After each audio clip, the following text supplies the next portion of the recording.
नमस्कार दोस्तों, मेरा नाम है कृष्णा। स्वागत है आपका करंट अफेयर की इस वीडियो में, जिसे आप यूटिलाइज कर सकते हैं किसी भी कॉम्पिटिटिव एग्जाम की प्रिपरेशन के लिए। चलिए स्टार्ट करते हैं।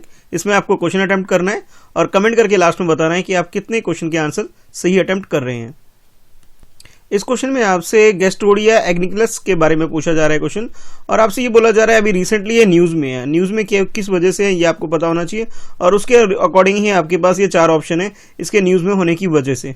तो आपको ये आइडेंटिफाई करना है ये है क्या चीज़। सबसे पहले ऑप्शन ए में आपसे बोला जा रहा है ये वर्ल्ड की लार्जेस्ट फ्रेश वाटर स्पीसीज है। सेकेंड आपसे ये बोला जा रहा है ये न्यू स्नेक इल स्पीसीज है। और थर्ड ऑप्शन सी में आपसे बोला जा रहा है ये एक ऑर्चिड है, या फिर आप कह सकते हैं ऑर्चिड की स्पीसीज है जो कि ये बोला जा रहा है कि ये अगलियस्ट है, यानी कि सबसे भद्दी टाइप की आप कह सकते हो ये ऑर्चिड है। और ऑप्शन डी में आपसे बोला जा रहा है कि ये न्यूली डिस्कवर्ड एक फ्रॉग की स्पीसीज है जो कि वेस्टर्न घाट में हमारी कंट्री में पाई गई है। तो 4 ऑप्शन आपके सामने हैं, आपको बताना है कि करेक्ट आंसर इसका क्या है। तो इस क्वेश्चन की अगर करेक्ट आंसर की बात करें, यानी कि गैस्ट्रोडिया एग्निकलस की बात करें, ये वर्ल्ड की आप कह सकते हो एक अगलीस्ट यानी कि बहुत भद्दी अच्छी ना दिखने वाली ऑर्चिड है। यूजली ऑर्चिड जो होती है वो बहुत ब्यूटीफुल होता है, बहुत सुंदर देखने में फ्लावर होता है, लेकिन ये जो आप स्क्रीन पर देख रहे हैं पिक्चर, ये बिल्कुल भद्दा दिख रहा है आपको। और इसे जो डिस्कवर किया गया है लंदन बेस्ड एक रॉयल बॉटनिक गार्डन में इसे के रिसर्चर हैं, उन्होंने इसे डिस्कवर किया हुआ है। और चूंकि ये देखने में ज़्यादा अच्छा नहीं लग रहा है, इसलिए इसका नाम इस तरह का रख दिया गया। और ये माना जा रहा है कि वर्ल्ड की 156 प्लांट्स के अंदर जो अच्छी स्पीसीज होती है उनमें से ये सबसे भद्दी पाई गई है। इस वजह से आप ये कह सकते हो कि ऑप्शन सी हमारा करेक्ट हो गया, ये अगलीस्ट ऑर्चिड स्पीसीज है। इस क्वेश्चन में आपसे न्यूरल नेटवर्क के बारे में क्वेश्चन पूछा जा रहा है कि आजकल ये न्यूज में रहता है, इसकी वजह क्या है। और आपके पास ये 4 ऑप्शन दे दिए गए हैं, आपको इन चारों ऑप्शन में से आइडेंटिफाई करना है कि न्यूरल नेटवर्क टर्म जो है इसको डिफाइंड आप कैसे करेंगे। 4 ऑप्शन में से किसी एक को आपको उठाना है। तो ऑप्शन ए में आपसे बोला जा रहा है कि एक नेटवर्किंग है जो कि सेल और mRNA के बीच में पाई जाती है। और ऑप्शन बी में आपसे बोला जा रहा है एक पॉइंट टू पॉइंट नेटवर्क है जो कि अर्जेंट असिस्टेंट प्रोवाइड करती है अगर किसी भी साइबर क्राइम मैटर अगर सामने आता है तो। और ऑप्शन सी में आपसे बोला जा रहा है कि ये एक तरह का आप कह सकते हैं डिसएंगेज कंप्यूटर क्लाउड है। और ऑप्शन डी में आपसे बोला जा रहा है कि ये न्यूरल नेटवर्क की अगर बात करें, एक प्रोसेस है जो कि मिमिक करता है हमारे जो ब्रेन के अंदर जो ऑपरेट करता है, जिस तरह हमारी ब्रेन काम करती है उस टाइप से ही आप ये नेटवर्क काम करने वाला एक नेटवर्क है। तो ये 4 ऑप्शन आपके सामने हैं, आपको करेक्ट आंसर इसका आइडेंटिफाई करना है।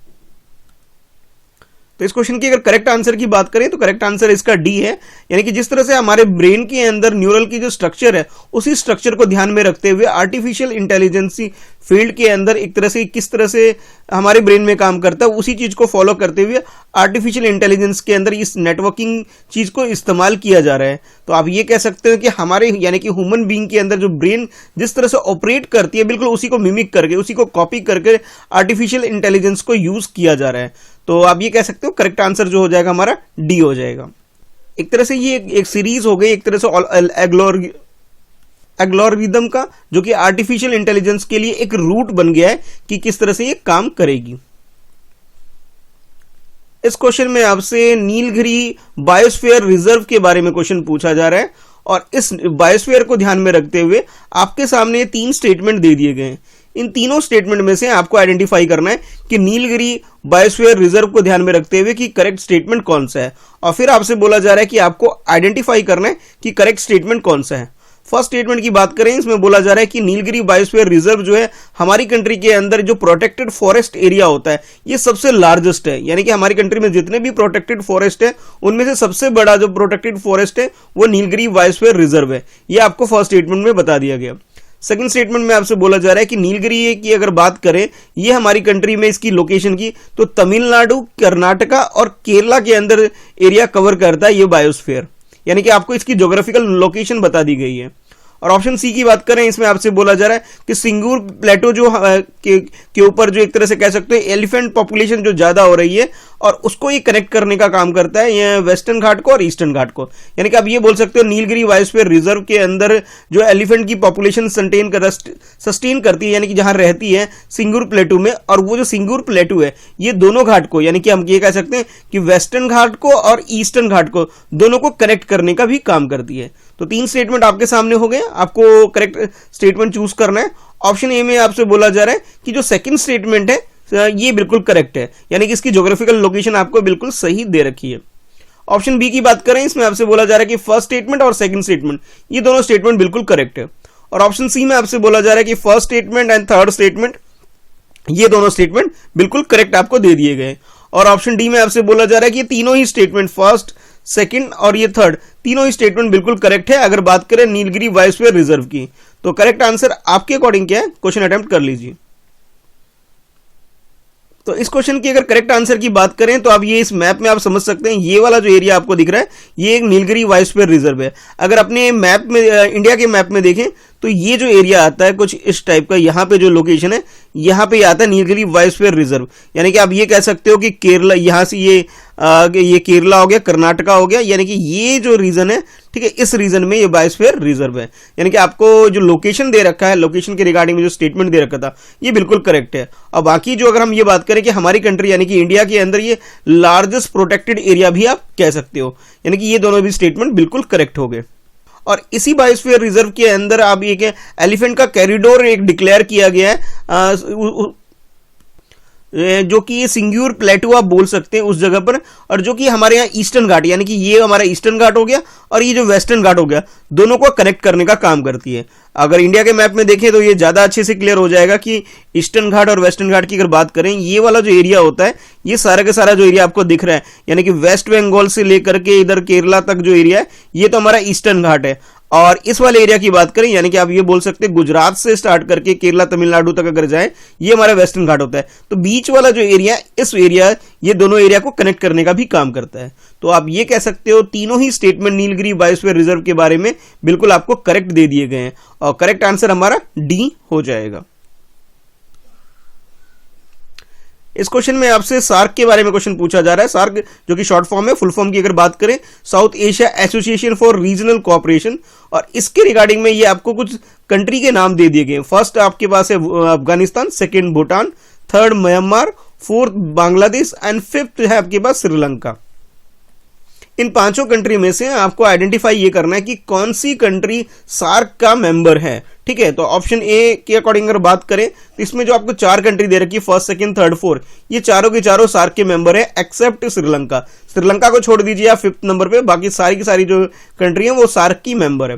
ऑप्शन बी में आपसे बोला जा रहा है कि फर्स्ट, सेकंड एंड फोर्थ, इसका मतलब ये हो गया अफगानिस्तान, फर्स्ट आपके पास अफगानिस्तान हो गया, सेकंड आपके पास भूटान हो गया, फोर्थ आपके पास बांग्लादेश हो गया, यानी कि ये तीन कंट्री जो है ये सार्क के मेंबर है। और ऑप्शन सी में आपसे बोला जा रहा है कि आप अगर थर्ड को छोड़ दीजिए, थर्ड का मतलब है म्यांमार को अगर छोड़ दीजिए, बाकी जो कंट्री बच गई ये सारी की सारी कंट्री क्या है, सार्क के मेंबर कंट्री है।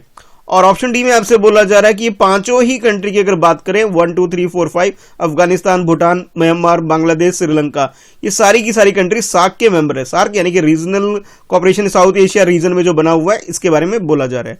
तो करेक्ट आंसर आपके अकॉर्डिंग क्या है, क्वेश्चन अटेम्प्ट कर लीजिए। इस क्वेश्चन की अगर करेक्ट आंसर की बात करें तो यहाँ पे अगर सबसे पहले आपको एक बार वर्ल्ड के मैप में देख लीजिए, एशिया वर्ल्ड के मैप में अगर आप देखेंगे, जैसे मैं आपको एशिया के मैप में दिखा रहा हूँ, ये वाला रीजन जिसमें आप कह सकते हो पाकिस्तान, अफगानिस्तान, इंडिया, श्रीलंका, नेपाल, भूटान, बांग्लादेश, और ये जो एरिया आपको दिख रहा है ये सारे के सारे क्या है, सार्क के मेंबर है। हाँ, अगर इसमें जैसे आपके ऑप्शन के अकॉर्डिंग बात करें तो जैसे ऑप्शन में आपको जो बोला गया कि भी अफगानिस्तान बिल्कुल इसका मेंबर है, भूटान बिल्कुल मेंबर है इसका, म्यांमार भी इसका मेंबर है, और ये म्यांमार को छोड़ करके, म्यांमार को अगर आप छोड़ दीजिए तो बाकी जो जितनी कंट्री बगी, बांग्लादेश भी है, श्रीलंका भी है। सिर्फ एक म्यांमार जो कि हमारा एक नेबर कंट्री है, हमारी कंट्री से जो बॉर्डर शेयर करता है, उसे अगर हम छोड़ दें, उसके अलावा बाकी जो कंट्री आपको दे रखी है वो सारी की सारी कह सकते हो सार्क के मेंबर है। म्यांमार की बात करें, इसकी लोकेशन नॉर्थ ईस्ट के जो स्टेट है हमारे पास, अरुणाचल प्रदेश, नागालैंड, मणिपुर, इसके साथ जो बॉर्डर शेयर करता है, इस कंट्री को छोड़ने के बाद बाकी सारी कंट्री इसके आप कह सकते हो मेंबर है सार्क के। तो इसके अकॉर्डिंग तो आप ये कह सकते हो करेक्ट आंसर जो हमारा हो जाएगा वो सी हो जाएगा, ठीक है। तो एक बार आप देख सकते हैं ये सारी कंट्री, ठीक है। तो करेक्ट आंसर डी हो गया। देखते हैं नेक्स्ट क्वेश्चन। इस क्वेश्चन में आपसे एक्सैटिक चीतास के बारे में क्वेश्चन पूछा जा रहा है और उसके रिगार्डिंग में आपके पास ये तीन स्टेटमेंट दे दिए गए हैं। इन तीनों स्टेटमेंट में से आपको आइडेंटिफाई करना है कि भी करेक्ट स्टेटमेंट कौन सा है। तो एशिया के अंदर जो चीता पाए जाते हैं उसके रिगार्डिंग में है। फर्स्ट स्टेटमेंट में आपसे बोला जा रहा है कि अगर हम एशियाटिक चीता की बात करें, ऐसा माना जाता है कि अभी आज के टाइम पे अगर ये सर्वाइव कहीं पे कर रहे हैं तो सिर्फ और सिर्फ चाइना में कर रहे हैं, यानी कि ये स्पीसीज भी आप कह सकते हो लुप्त होने की कगार पे है और आज के टाइम पे सिर्फ चाइना ऐसी जगह है जहां पे ये चीता पाए जाते हैं। ये फर्स्ट स्टेटमेंट बोला गया। सेकेंड स्टेटमेंट में बोला जा रहा है it is classified as a critical endangered species by the IUCN red list.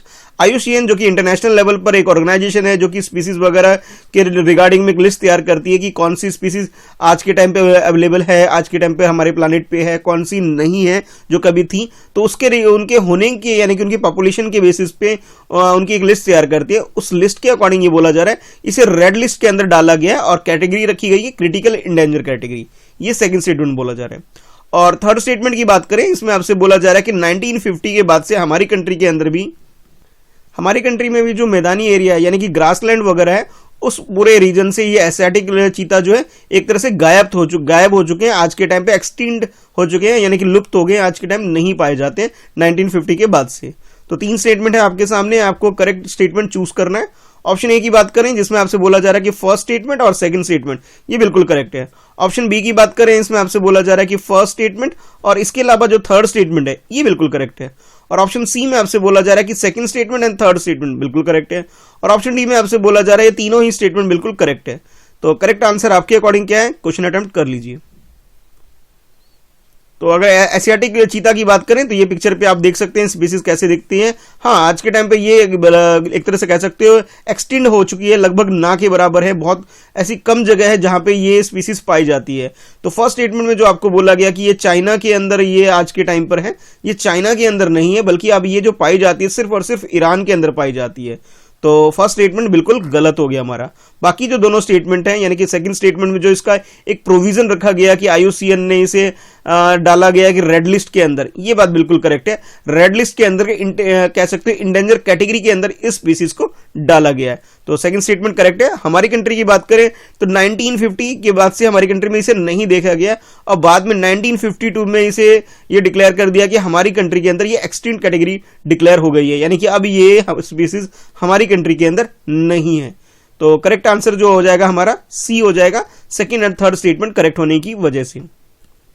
अब आप मुझे कमेंट करके बताइए कि आपका स्कोर कितना सही रहा, यानी कि आपने कितने क्वेश्चन के आंसर सही किए। आज जो आपको रिवीजन करना है, ये स्क्रीन पर आपकी वीडियो आ रही है, इस पर क्लिक करके आप रिवीजन कर सकते हैं। बाकी और भी यूजफुल वीडियो की लिंक आपको नीचे डिस्क्रिप्शन में मिल जाएंगे। चैनल सब्सक्राइब कर लीजिए, पहली बार वीडियो को देख रहे हैं, चैनल सब्सक्राइब नहीं किया है तो, और हाँ, बेल आइकन जरूर प्रेस करिए ताकि आपको लेटेस्ट वीडियो की नोटिफिकेशन रिसीव हो सके। टेलीग्राम ग्रुप ज्वाइन कर लीजिए जहां आपको लेटेस्ट सारी इन्फॉर्मेशन टाइम टू टाइम मिलती रहेगी और PDF वगैरह भी मिल जाएगी। इसके अलावा आप मुझे सोशल मीडिया पर फॉलो करना चाहते हैं, सबका लिंक मैंने नीचे डिस्क्रिप्शन में दे रखा है। तो चलिए फिर मिलते हैं नेक्स्ट वीडियो में। आज की इस वीडियो में इतना ही है। Thanks for watching.